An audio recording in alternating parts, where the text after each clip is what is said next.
Hello students, welcome again. Class 12 के next lecture में आपका फिर से स्वागत है।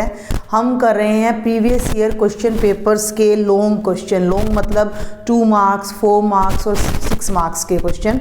तो लास्ट लेक्चर में मैंने सितंबर 2021 जो कि कंपार्टमेंट्री ईयर वाले स्टूडेंट्स के लिए एग्ज़ाम हुआ था, उस क्वेश्चन पेपर का सेक्शन A कराया था। उस सेक्शन में मैंने 2 मार्क्स के 6 क्वेश्चंस आपको कराए थे और आज हम करने जा रहे हैं section B which contains the question of 4 marks each और ये है क्वेश्चन नंबर 7।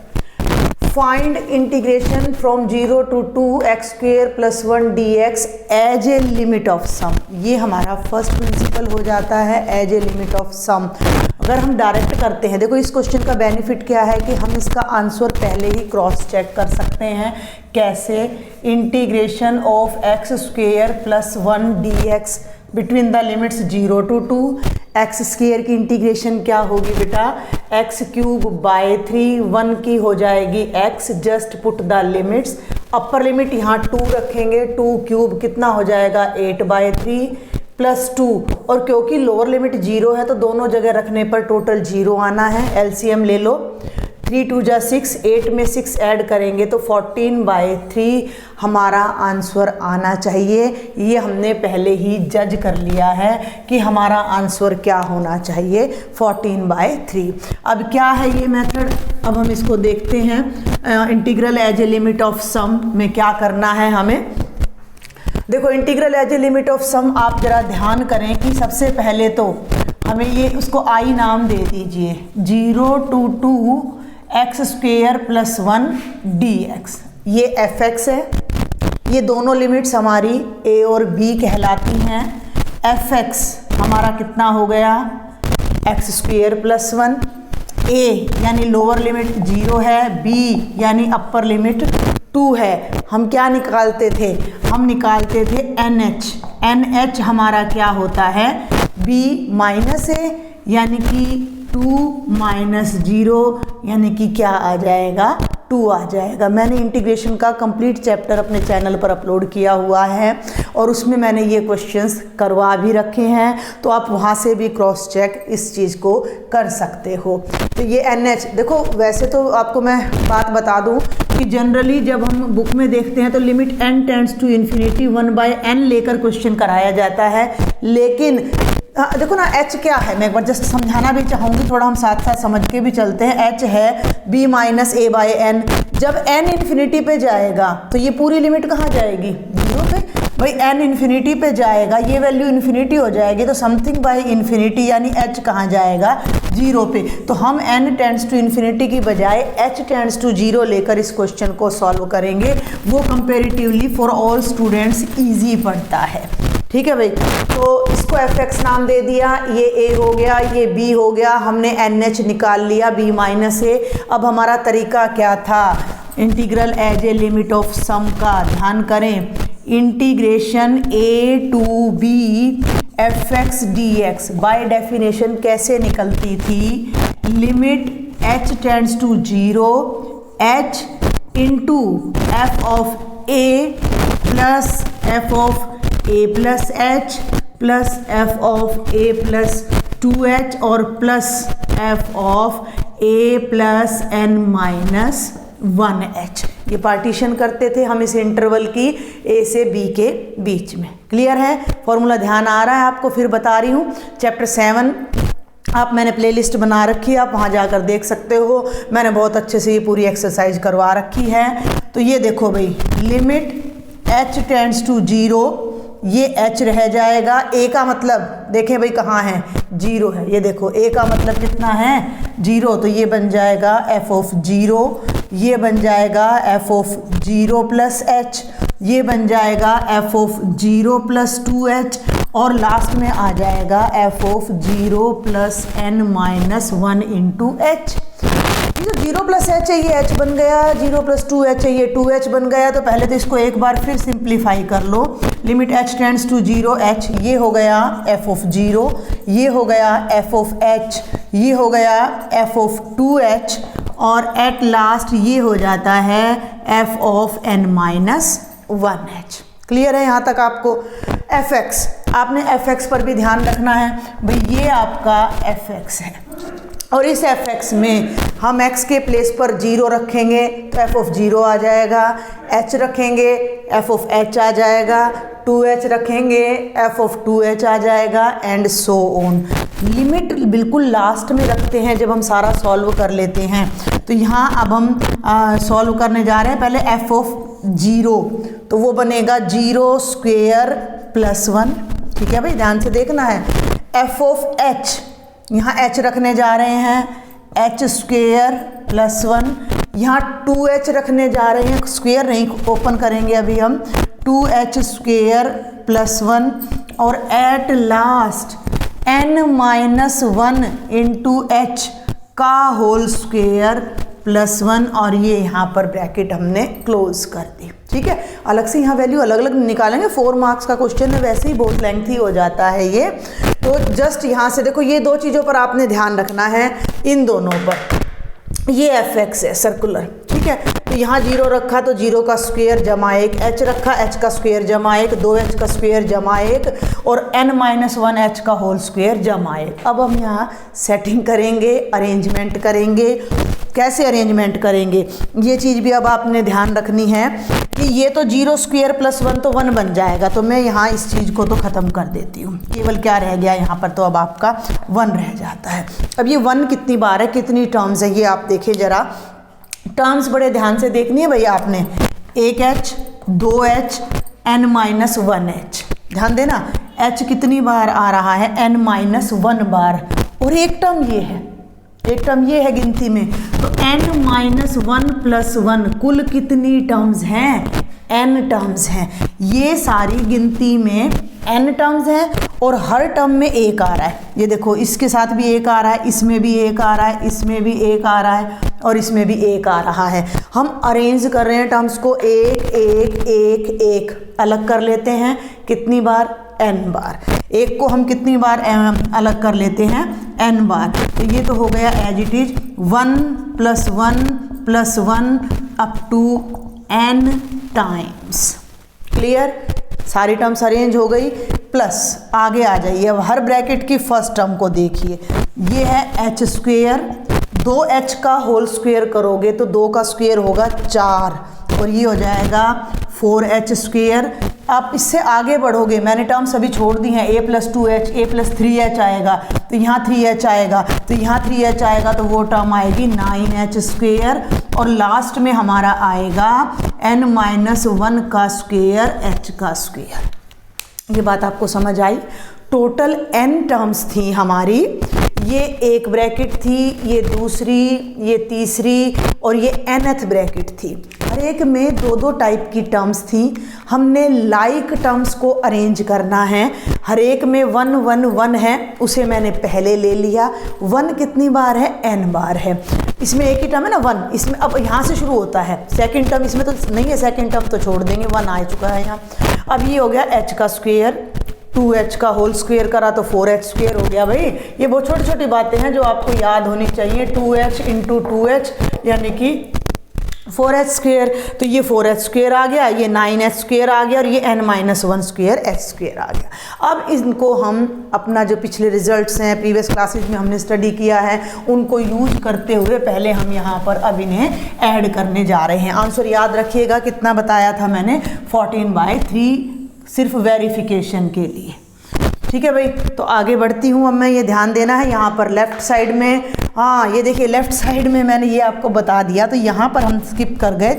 जैसे ही ये वैल्यू रखी तो ये हो गया 0 से 2 और fx dx। ठीक है, a की जगह 0 आ गया, b की जगह 2। अब जैसे ही हमने यहाँ वैल्यू रखी तो 0 से 2 fx की वैल्यू अब आपने यहाँ पुट कर देनी है x square plus 1 dx। Left side पे भी ध्यान दे के चलना है। तो ये हो गया 0 to 2 x स्क्वेयर प्लस 1 बेटा जी, x स्क्वेयर प्लस 1 dx। तो ये क्या हो जाएगा, इधर से ध्यान रखना है भाई, इधर से भी limit h tends to 0, h bracket में ध्यान देना, 1 1 1 1 n बार आ रहा है। 1 को जितनी बार हम ऐड करते हैं उतना ही आ जाता है। तो 5 बार ऐड करें तो 5 आता है, तो n टाइम्स ऐड करेंगे तो n आ जाएगा। ये पूरी पहली ब्रैकेट सॉल्व हो गई हमारी। प्लस सेकंड ब्रैकेट को ध्यान से देखो, h square h square h square h square, सब में है h स्क्वेयर, तो मैंने वो h स्क्वेयर कॉमन ले लिया, तो अंदर क्या बचा 1 plus 4 plus 9 plus n minus 1 whole square. Clear, समझ आ रहा है यहाँ तक? आगे बढ़ती हूँ मैं। लिमिट h टेंड्स टू 0, बाहर h है n प्लस एच स्क्वेयर, इसको मैं एक बार फिर से अरेंज कर रही हूँ। 1 का मतलब 1 का स्क्वेयर, 4 का मतलब 2 का स्क्वेयर, 9 का मतलब है 3 का स्क्वेयर, और ये हो गया n माइनस 1 का होल स्क्वेयर।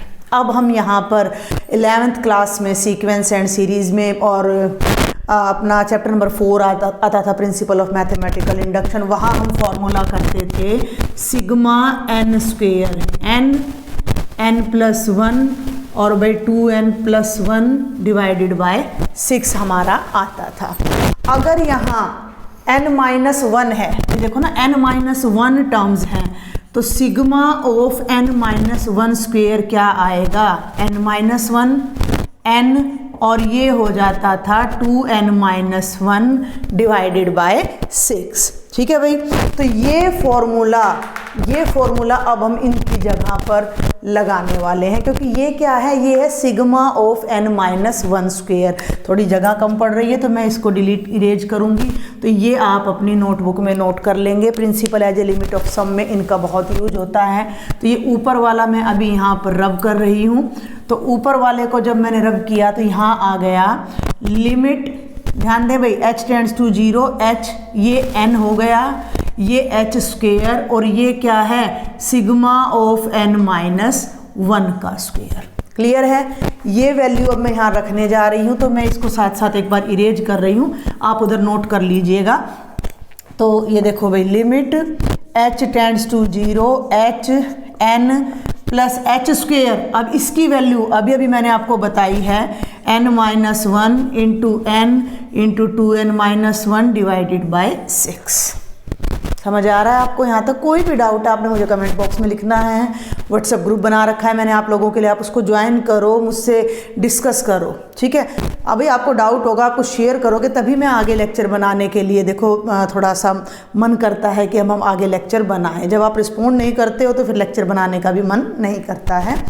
तो ये देखें यहाँ तक आ गया है ये हमारा, तो h को हम यहाँ पर अब अंदर ले जाएंगे। ध्यान देना, इस h को यहाँ ले जाऊँगी, NH हो गया, इस h को यहाँ ले जाऊंगी तो h क्यूब हो गया।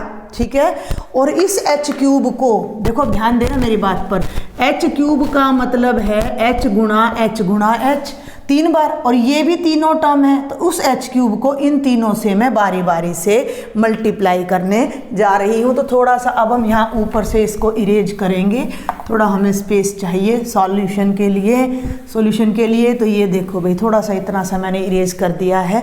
यहाँ से आगे बढ़ते हैं। अब हम this is equal to, left side में i चल रहा है, लिमिट h टेंड्स टू 0, ये h अंदर चला गया तो ये तो हो गया NH।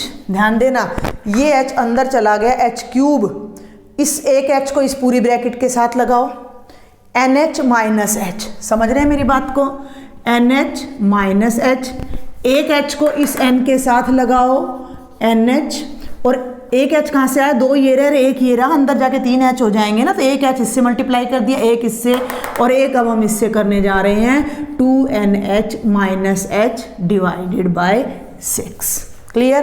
अब जो मैंने अभी इरेज कर दिया उसमें हमारे पास एक वैल्यू थी NH की b माइनस a, यानी 2 माइनस 0 यानी कि 2। ठीक है, NH की वैल्यू 2 थी, तो यहाँ पर हम जहाँ जहाँ NH है वहाँ 2 पुट कर देते हैं, तो ये बन जाएगा limit h tends to 0, NH के प्लेस पर 2 प्लस, ध्यान देना भाई, 2 माइनस h इंटू 2, यहाँ 2 रखेंगे, 2 2 जा 4 माइनस h डिवाइडेड बाय 6। अब आपने यहाँ h की लिमिट पुट करनी है। क्लियर। अब लिमिट पुट करते हैं, तो यहाँ तो h है ही नहीं तो 2 रह गया, यहाँ h रखोगे तो 0 आएगा, 2 minus 0 into 2 into 4 minus 0 by 6। इसको सॉल्व कर लीजिए, 2 में से 0 2, 2 जा 4, 4 4 जा 16 बाई 6 आएगा। ठीक है, तो ये हो जाएगा 2 प्लस 16 बाई 6, 2 8 6 आएगा, 2 8 जा 2 3 जा 3 2 जा 6 प्लस 8 दैट इज 14 बाई 3। और ये हम पहले ही आइडिया ले चुके हैं कि हमारा आंसर 14 बाई 3 ही आना है। ठीक है, आई होप आपको ये समझ आया होगा। फुल डिटेल जिन्होंने एक बार भी नहीं किया है तो चैप्टर 7 का आप मेरा लेक्चर देखें और इसी तरीके से इसको करें। ये मेन अपनी आइडेंटिटी है। यहाँ पर पहले सब में ए की वैल्यू रखनी है, फिर इनको फंक्शन में पुट करना है, फिर टर्म्स को अरेंज करना है। इसमें ज़्यादातर जो फॉर्मूले यूज होंगे वो सिग्मा n-1 या सिग्मा n-1 स्क्वेयर के यूज़ होंगे, कहीं कहीं सिग्मा n-1 क्यूब आ सकता है। तो किसी भी डाउट के लिए आपने मुझे कमेंट बॉक्स में जरूर लिखना है। बेटा नेक्स्ट इज क्वेश्चन नंबर 8। अब आप सोचेंगे कि सॉल्यूशन यहाँ ऑलरेडी हो रहा है, तो मैं आपको बता दूं कि जैसे मैंने ये क्वेश्चन सॉल्व करना स्टार्ट किया, कैमरा में कुछ टेक्निकल प्रॉब्लम आ गई और मैं पूरा सॉल्यूशन यहाँ कर गई। आफ्टर दैट मैंने देखा कि द कैमरा हैज स्टॉप्ड, तो मैंने इसको यहाँ से इरेज नहीं किया है। मैं पूरा सॉल्यूशन आपको अच्छे से समझाऊंगी। ठीक है, तो ये मत समझिएगा कि पहले से मैं पूरा लेक्चर कवर कर लिया, पूरा सॉल्यूशन करा दिया और फिर मैं देखती हूँ कि कैमरा इज क्लोज। तो क्या क्वेश्चन है, और एक बात और मैं बता दूं, ये क्वेश्चन सेट 3 में आया हुआ है। मैंने सेट 3 का पूरा सॉल्यूशन चैनल पर अपलोड किया हुआ है, तो उसमें इस क्वेश्चन का डिटेल्ड सॉल्यूशन वहाँ भी है। प्रोबेबिलिटी का चैप्टर मैंने करवा रखा है अपने चैनल पर, उसमें भी है और मैं फिर से करा रही हूँ। An insurance company insured 2000 scooter drivers. एक इंश्योरेंस कंपनी ने 2000 स्कूटर ड्राइवर का इंश्योरेंस किया, 4000 कार ड्राइवर्स 4000 कार चलाने वालों का एंड 6000 ट्रक ड्राइवर्स का इंश्योरेंस किया। ठीक है भाई, the probability of accidents are, accident होने की प्रोबेबिलिटी 0.01, 0.03 एंड 0.15 रिस्पेक्टिवली।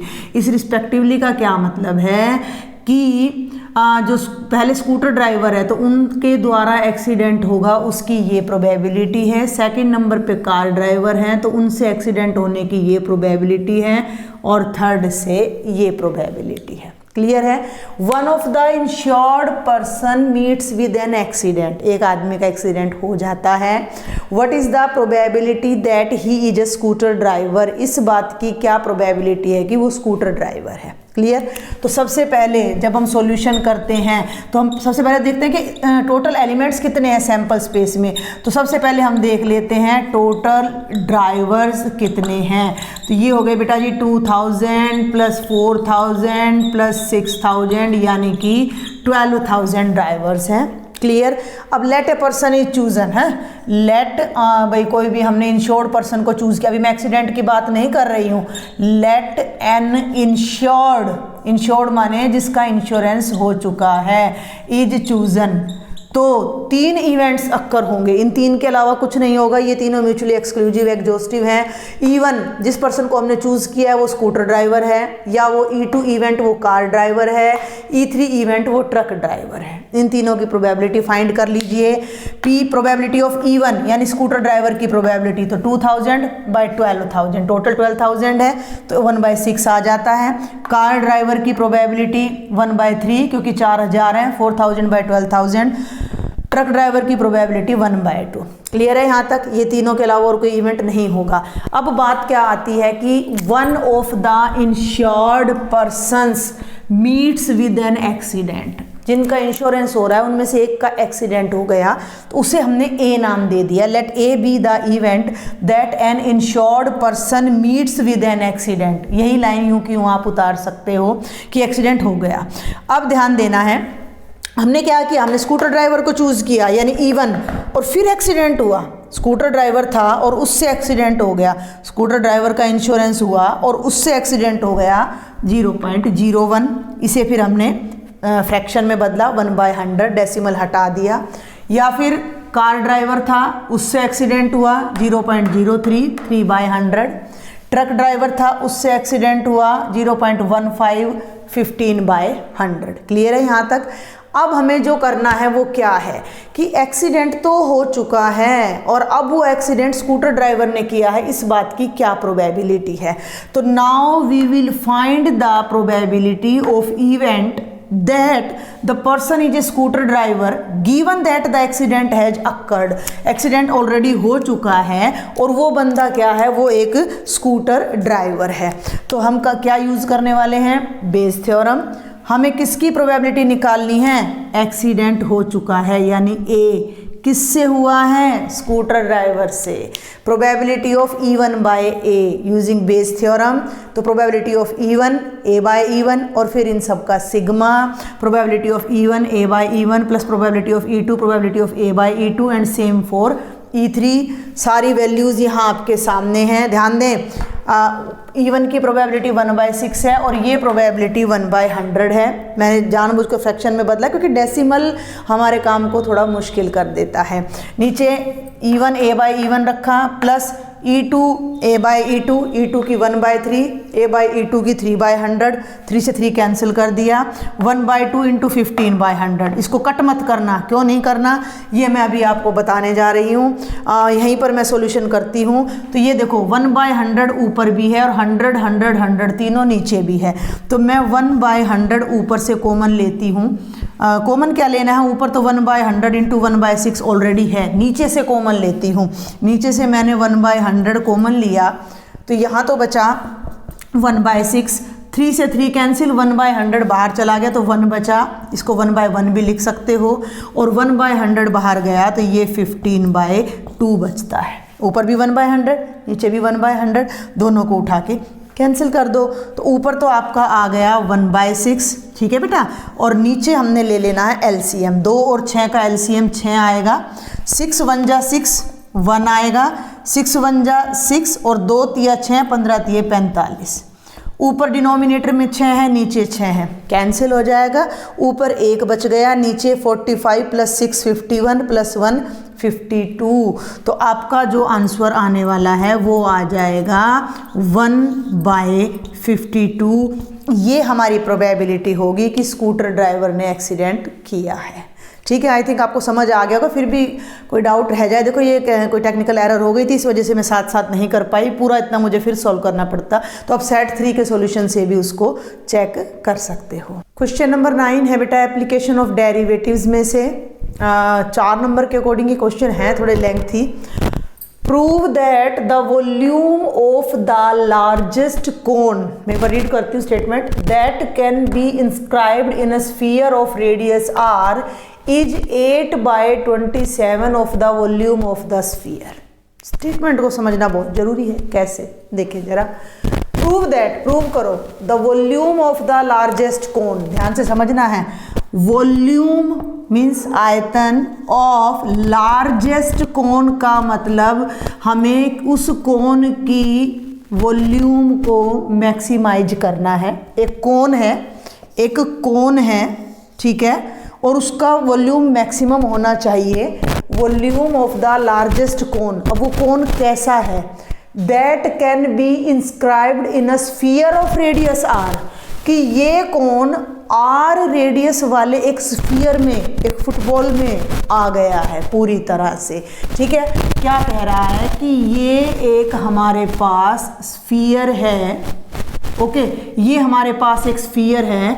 तो इसमें जो बड़े से बड़ा कोन आ सकता है, जो बड़े से बड़ा कोन आ सकता है, उसकी जो वॉल्यूम है, ध्यान से सुनना, वॉल्यूम ऑफ द लार्जेस्ट कोन, ये लार्जेस्ट कोन है, that can be inscribed in A sphere of radius r, इस स्फीयर का रेडियस कैपिटल R है। इज कहाँ है, ये कोमा देखो यहाँ खत्म हो रहा है, तो इस कोन के बाद इज यहाँ शुरू हो रहा है कि volume of the cone is 8/27 of the volume of sphere, यानी कि जो कोन की वॉल्यूम है वो स्फीयर की वॉल्यूम का 8/27 गुना है। ये हमने प्रूव करना है। स्टेटमेंट को अंडरस्टैंड करना बहुत ज़रूरी है। हमारे पास एक स्फीयर है जिसका रेडियस कैपिटल R है, उस स्फीयर के अंदर एक कोन है, शंकु है, उस कोन की वॉल्यूम लार्जेस्ट है, यानी उससे बड़ा कोन उस स्फीयर के अंदर नहीं आ सकता। वो लार्जेस्ट वॉल्यूम का अगर कोन है तो इन दैट केस उस कोन की वॉल्यूम स्फीयर की वॉल्यूम का 8/27 होगी। ये हमने प्रूव करना है। तो ये मैक्सिमा मिनिमा का क्वेश्चन है, एप्लीकेशन ऑफ डेरिवेटिव में से ये हमारा आया हुआ है। तो हम इसको सॉल्व करते हैं, देखते हैं। सबसे पहले तो आपको डायग्राम बनाना बहुत ज़रूरी है। तो डायग्राम बनाने के लिए ये हमने एक स्फीयर ड्रॉ कर दिया और बेटा जी ये स्फीयर के अंदर एक कोन ड्रॉ कर दिया। ये सेंटर है स्फीयर का और ये स्फीयर का रेडियस है कैपिटल आर और ये हमने मान लिया कि कोन का है रेडियस स्मॉल आर। ध्यान देना है, ध्यान देना है। तो कैसे अब हम इस क्वेश्चन को करने जा रहे हैं कि let small R be the radius of cone, be the radius of cone and हमें पता ही है capital R is the radius of sphere. ये हमें दे ही रखा है, ठीक है। कोन की वॉल्यूम क्या होती है, अब आपको सारे फॉर्मूले याद होने चाहिए। कोन की वॉल्यूम होती है 1/3 पाई आर स्क्वायर एच और इसे हमें मैक्सिमाइज करना है। मैं आपको याद दिला दूं कि मैक्सिमा मिनिमा क्या होता था कि अगर हमें कोई फंक्शन दे रखा है कोई भी, उसको मैक्सिमाइज करना है तो सबसे पहले हम उसका फर्स्ट डेरिवेटिव निकालते हैं। ध्यान से सुनना, उस फर्स्ट डेरिवेटिव को 0 के बराबर रखते हैं, उससे हमें कुछ पॉइंट्स मिलते हैं, उन पॉइंट्स को हम डबल डेरिवेटिव में रखते हैं। जिस पॉइंट को रखने पर डबल डेरिवेटिव नेगेटिव हो जाता था वो पॉइंट ऑफ मैक्सिमा कहलाता था, ठीक है। मान लीजिए भाई ये हमारे पास एफ एक्स है, x² + 2x + 1, इससे मैंने f डैश x निकाला तो कितना आ गया 2x + 2, इससे x की वैल्यू कितनी आ गई -1। अब हम डबल डेरिवेटिव निकाल रहे हैं तो 2 आ गया। डबल डेरिवेटिव देख लो कितना आएगा, 2 आएगा। तो ये पॉइंट रखने पे ये 0 से बड़ा आ रहा है, तो ये पॉइंट ऑफ मिनिमा है। क्लियर, प्रोसेस समझना है। फंक्शन है, फंक्शन को डिफरेंशिएट करना है, डिफरेंशिएट करके = 0 रखना है। कुछ पॉइंट्स आएंगे, 1 आए, 2 आए, 4 आए, उनको डबल डेरिवेटिव में रखना है। जिस पॉइंट को रखने पर डबल डेरिवेटिव नेगेटिव आ जाए वो पॉइंट ऑफ मैक्सिमा होता है। जिसको रखने पर डबल डेरिवेटिव पॉजिटिव आ जाए, उल्टा होता है, वो पॉइंट ऑफ मिनिमा है। तो अब यहाँ फंक्शन से क्या मतलब है, यहाँ फंक्शन से मतलब है कोण की वॉल्यूम को लार्जेस्ट दिखाना है, तो इसको हमने मैक्सिमाइज करके दिखाना है। क्लियर है। तो ये है 1/3 पाई आर स्क्वायर एच। ना तो हमें स्मॉल आर पता, ना हमें एच पता, हमें तो ये कैपिटल आर पता है सिर्फ, ठीक है। तो ये सेंटर है ओ और ये यहाँ तक अगर मैं ले आती हूँ तो ये इस कोण की हाइट है, ठीक है। तो इस पॉइंट को अगर मैं ओ नाम दे देती हूँ तो ये तो रेडियस हो गया और इसको हम मान लेते हैं कि ये डिस्टेंस आपकी एक्स है, ये पॉइंट एम है, मान लो ये पॉइंट पी है और ये पॉइंट आपका ए है। तो ए एम क्या हो गई, हाइट ऑफ कोण। ध्यान देना है भाई, ए एम आपकी क्या हो गई, हाइट ऑफ कोण, जो कि कैसे बन रही है, ध्यान देना, वो बन रही है ए ओ जमा ओ एम, ठीक है। ए ओ कितना है, आर है और ओ एम को हमने एक्स मान लिया। Let O M is equal to x. Clear. और रेडियस ऑफ कोण कितना है, एम पी। तो एम पी हमारा क्या हो गया, रेडियस ऑफ कोण, जो कि कितना हो गया, स्मॉल आर। हमारा काम क्या है कि हमने इस वॉल्यूम को मैक्सिमाइज करना है। तो वॉल्यूम ऑफ कोण V कितनी है, 1/3 पाई आर स्क्वायर एच। अब ये इनमें से एक भी वैल्यू हमें नहीं पता। दूसरी बात, डिफ्रेंशिएशन करने के लिए पूरा फंक्शन एक ही वेरिएबल में होना चाहिए, या तो ये सब आर में होने चाहिए या ये सब एच में। एच का मतलब इसमें, एक्स में। हमारे पास 2 अननोन है, अब एक एक्स है और एक आर है, ठीक है। आर तो फिर भी कांस्टेंट है, एक्स हमने सपोज किया हुआ। तो इन सब को, आर को भी और एच को भी अब हम चेंज करने जा रहे हैं। कैसे, 1/3 पाई आर का स्क्वायर और एच की जगह मैंने लगा दिया आर जमा एक्स का स्क्वायर। स्क्वायर नहीं आएगा भाई, यहाँ पर एच है ना, ये खाली आर जमा एक्स आएगा। अब ये और गायब करना है। तो एक बार डायग्राम को फिर ध्यान से देखो, थोड़ा ध्यान से देखना। ये ओ सेंटर है, पी स्फीयर की सरकमफ्रेंस पर है तो ओपी भी हमारा क्या हो जाता है, रेडियस ऑफ सर्कल स्फीयर हो जाता है, तो ये भी कैपिटल आर आएगा। ठीक है, अब इस हिस्से को अगर आप ध्यान से देखो OMP में, इस बात को साइड में ही कहीं हम कर लेते हैं, यहाँ पर कर लेते हैं in triangle OMP, right angle triangle है, ये एंगल आपका 90 का है, ये हाइपोटेन्यूज है, तो क्या आ जाएगा OP square is equal to OM square plus MP square, ये हो गया R square is equal to X square plus R square. R square की वैल्यू इसको इधर ले आओ, ये आ जाएगा R square minus X square is equal to small r square. तो इस स्मॉल r स्क्वेयर की जगह हम ये वैल्यू रखने जा रहे हैं r square minus x square. बहुत ध्यान से समझना, थोड़ा मैं इधर ले आती हूँ क्योंकि क्वेश्चन कवर नहीं हो पाएगा। तो हमारी जो वॉल्यूम बन गई 1/3 की जगह मैं लिख देती हूँ पाई 1 जा पाई बाय 3, r स्क्वेयर की जगह मैं लिखने जा रही हूँ r square minus x square, और ये हमारा हो गया r प्लस एक्स। ये आ गई वॉल्यूम ऑफ कोन। बहुत ध्यान से क्वेश्चन को समझना है, ये स्फीयर है, ये स्फीयर का रेडियस है, इसके अलावा हमें कुछ भी नहीं पता, हमें इसकी वॉल्यूम को मैक्सिमाइज करना है कि कोन की वॉल्यूम किस पॉइंट पर मैक्सिमम होगी, और फिर वो वॉल्यूम स्फीयर की वॉल्यूम का 8/27 होगी। तो वो बाद की बात है, तो पहले लार्जेस्ट कोन दिखाना है।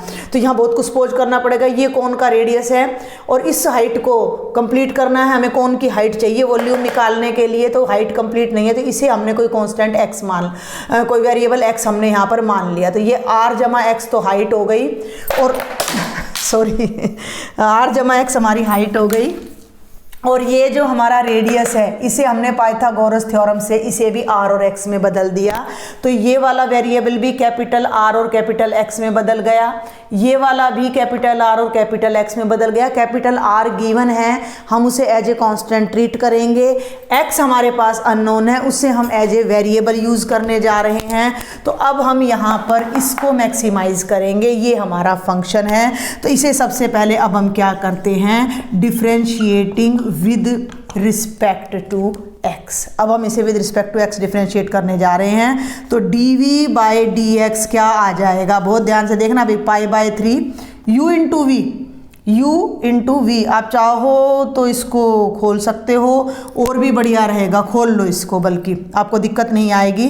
r स्क्वेयर को r से करोगे r³, फिर r स्क्वेयर को x से करोगे तो r square x, x square को r से करोगे तो rx स्क्वेयर माइनस x³। ये आ गया। अब हम इसको डायरेक्ट डिफ्रेंशिएट करते हैं, बाहर इसके क्या चल रहा है, π/3। ठीक है भाई, तो π/3 तो बाहर रह गया, r कांस्टेंट है, डिफ्रेंशिएशन हो जाएगी 0, r square as it is, x की डिफ्रेंशिएशन हो जाएगी 1, r as it is, x square की डिफ्रेंशिएशन हो जाएगी 2x, और x³ की हो जाएगी 3x स्क्वेयर। ध्यान देना भाई, मैं इसमें से ना माइनस कॉमन ले लेती हूँ, तो ये हो गया माइनस π/3, ये हो गया 3x स्क्वेयर प्लस 2, इसको देखो ध्यान देना, 2rx माइनस r स्क्वेयर। ये हमारा फर्स्ट डेरिवेटिव आ गया। लगे हाथ में सेकंड डेरिवेटिव यहीं पर निकाल रही हूँ, क्योंकि मैं आपको लॉजिक बता चुकी हूँ, पहले ही हमें चाहिए। तो माइनस π/3, 2 तिया 6x, x का डेरिवेटिव 1 हो जाएगा, 2r और घटा r स्क्वेयर का हो जाएगा 0। अभी हमें इसकी ज़रूरत नहीं है, तो अभी हम इसको होल्ड पे रखते हैं, अभी अपना नाम दे देते हैं। ये हो गई इक्वेशन नंबर 1 और ये हो गई इक्वेशन नंबर 2। अगला स्टेप हमारा क्या होता था कि वॉल्यूम को मैक्सिमम करने के लिए फर्स्ट डेरिवेटिव को 0 के इक्वल अब हमने रखना है। तो अब हम फर्स्ट डेरिवेटिव को इक्वल टू 0 पुट करने जा रहे हैं। ये फॉर्मूला मैं यहाँ से इरेज कर रही हूँ। तो put dv/dx is equal to 0।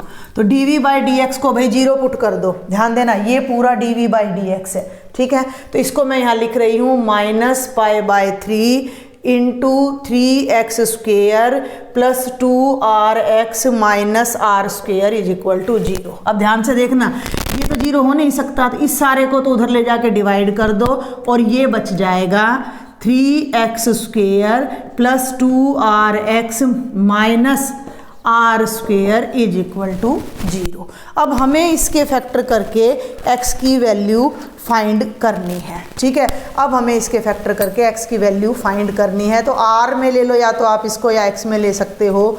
तो अब फैक्टर कैसे करें, ध्यान से देखना। मिडल टर्म को हम स्प्लिट करते थे कि जोड़ें या घटाएं तो 2r आ जाए, गुणा करें तो 3r स्क्वायर आ जाए। तो 3r और r ये हम फैक्टर ले लेते हैं। 2r को 3r माइनस r लिखेंगे, ये माइनस है, ये प्लस है। ठीक है भाई, ये माइनस का है, ये प्लस का है, तो माइनस 3r स्क्वायर आएगा और 3r में से r गया तो आपका 2r आ जाता है। तो ये ध्यान से देखना, 3x स्क्वायर, इसको मैंने लिख दिया 3r minus r x minus are square is equal to 0। Solve कर लो, 3x स्क्वेयर, इसको इससे मल्टीप्लाई करो x से, 3rx minus r x minus are square is equal to 0। दोनों में से 3x कॉमन, ये बच गया x, 3x कॉमन जमा r, इन दोनों में से r बच गया x जमा r।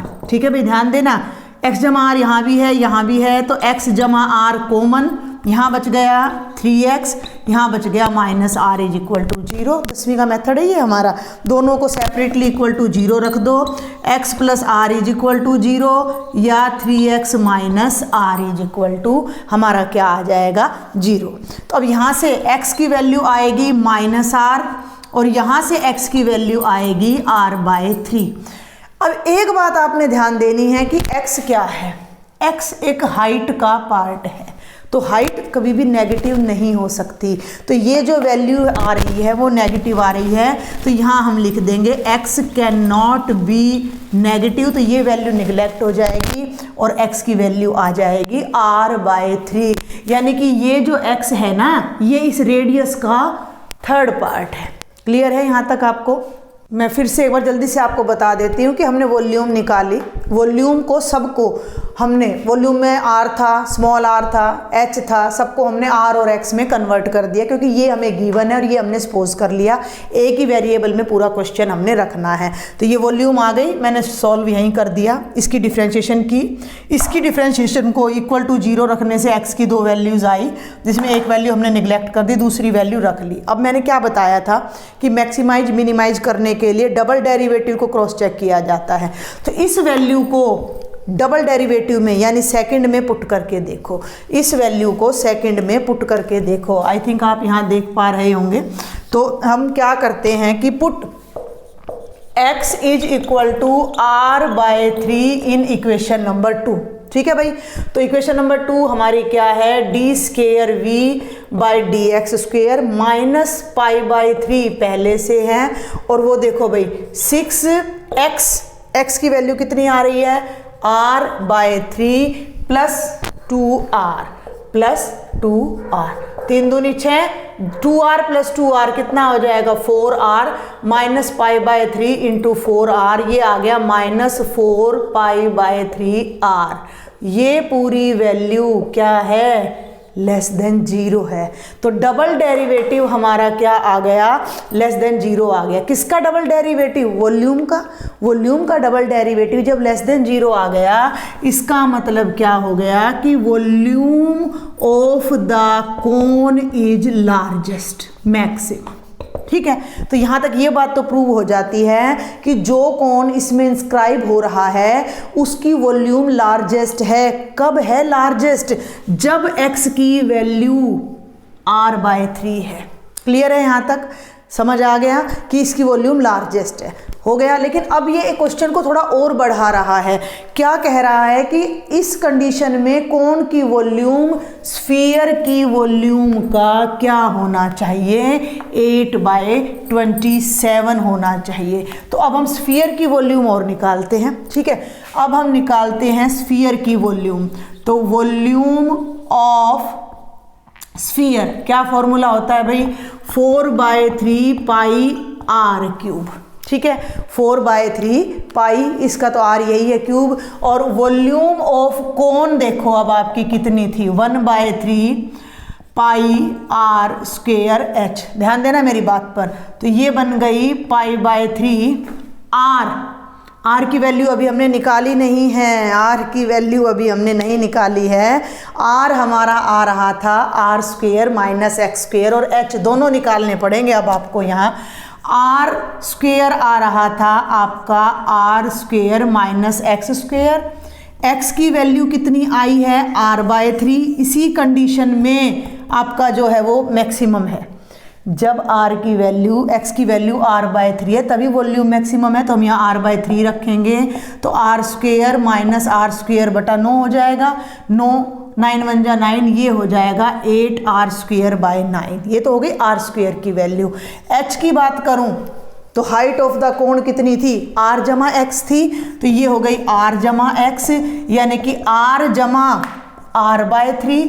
3 1 जा 3 प्लस 1 4r/3। तो ये तो हो गई आर स्क्वेयर की वैल्यू, ये हो गई h की वैल्यू। अब इसको यहाँ पुट कर दीजिए, तो आर स्क्वेयर की जगह तो मैं रखने जा रही हूँ 8r²/9 और h की जगह मैं रखने जा रही हूँ 4r/3। अब हमें थोड़ी सी एडजस्टमेंट करनी है, ध्यान से देखिएगा कि मैं क्या करने जा रही हूँ। देखो भाई, ये है स्फीयर की वॉल्यूम, तो 4/3 पाई, इसको पहले पूरे को एडजस्ट करते हैं ऊपर से। देखो 8 और ये, इसको तो मैं अलग रख रही हूँ। 8/27, 8/27 गुणा 4 पाई आर स्क्वेयर, और आर को किया तो r³/3। ये चीज़ क्या है, आपको सारी प्रोडक्ट समझ आ रही है? मैंने क्या किया, मैंने थोड़ी सी सेटिंग की है। 8/27 इनको तो मैंने अलग रखा है। 4 पाई r³/3 कर दिया। ये क्या है, ये किसकी वॉल्यूम है, स्फीयर की।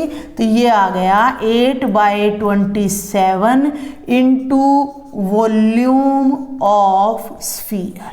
तो हमने क्या देखा कि जिस कंडीशन में हमारे कोन की वॉल्यूम लार्जेस्ट है, उस कंडीशन में कोन की वॉल्यूम स्फीयर की वॉल्यूम का 8/27 है। मैं फिर कहूँगी 4 नंबर के लिए बहुत लेंथी क्वेश्चन है, but we can't do anything. तो आप इसको देखें, कोई डाउट है आप मुझे ज़रूर बताएं। और ये है बेटा सेक्शन बी का लास्ट क्वेश्चन, 3D में से है ये।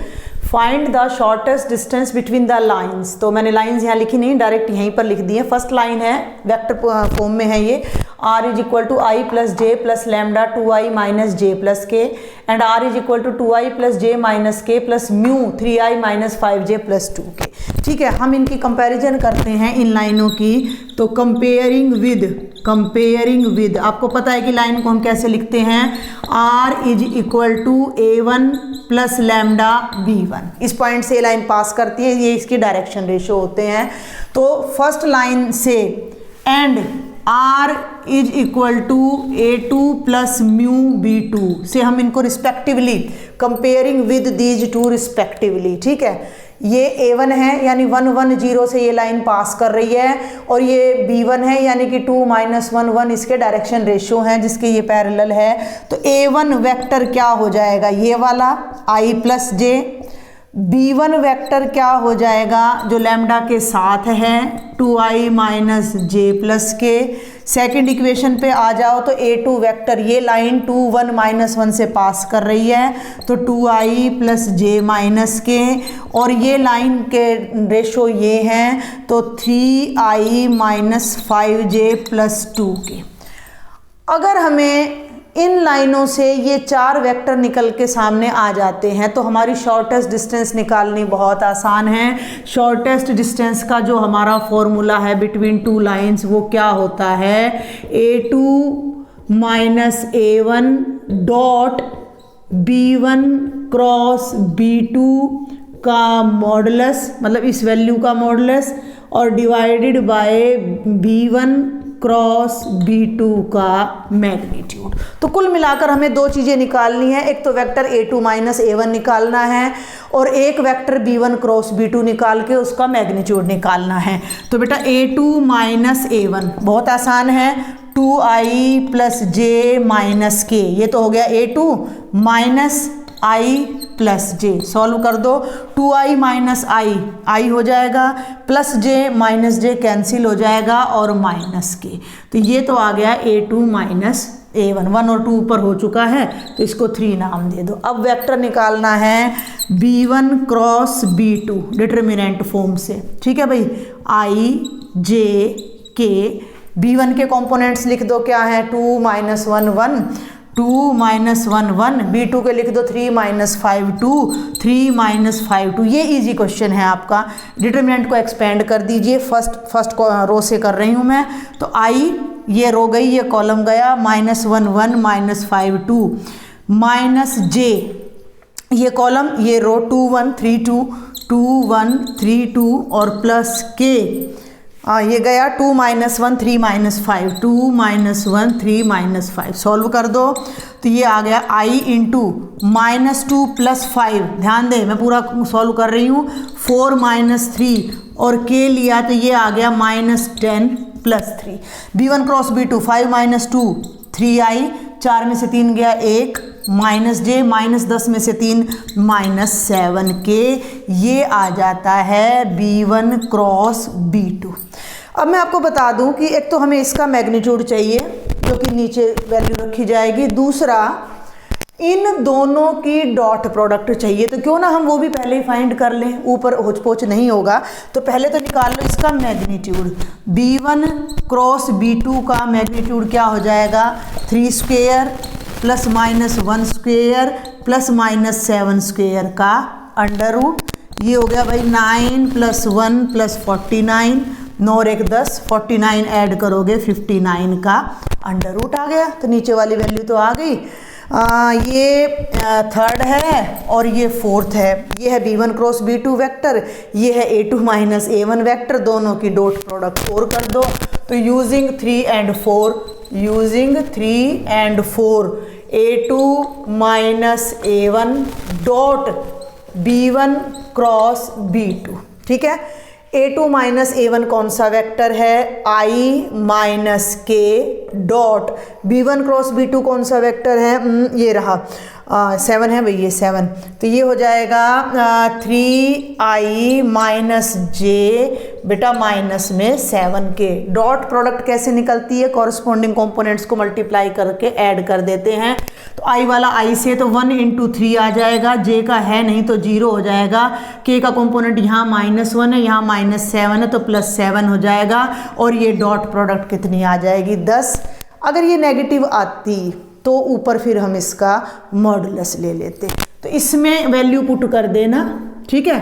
तो फ्रॉम स्टार लिखना तो ये नीचे है, मैंने पहले आपको बता दिया है। जब आप क्वेश्चन करोगे तो आप यहाँ लिखोगे कि shortest distance between 1 and 2 is this. सारी वैल्यू हमने कैलकुलेट कर ली हैं। तो ये वैल्यू तो हमारी आ रही है शॉर्टेस्ट डिस्टेंस बिटवीन 2 लाइंस 10 का मॉडुलस, और ये कितना आ रहा है √59। तो भैया 10 का मॉडुलस तो 10 ही रहेगा, तो 10/√59 ये हमारा आंसर आ जाएगा, which is the shortest distance between 2 lines. आप चाहो तो इसको रैशनलाइज कर सकते हो, 10/√59, √59 से मल्टीप्लाई कर दो, √59 से डिवाइड कर दो। नहीं भी करते हो तो कोई ज़्यादा कोई दिक्कत है नहीं, बट इट्स बेटर कि आप रैशनलाइज कर दो। तो ये हमारा आंसर आ जाता है। तो ये आपका सेक्शन बी था, 4 नंबर के 4 क्वेश्चन थे। किसी भी डाउट के लिए कमेंट बॉक्स में लिखो, व्हाट्सएप ग्रुप ज्वाइन करो और अपनी प्रॉब्लम्स वहाँ मुझसे शेयर करो। लेक्चर ज़रूर से ज़रूर शेयर करें, चैनल को सब्सक्राइब करें और लाइक ज़रूर करें। Thank you students.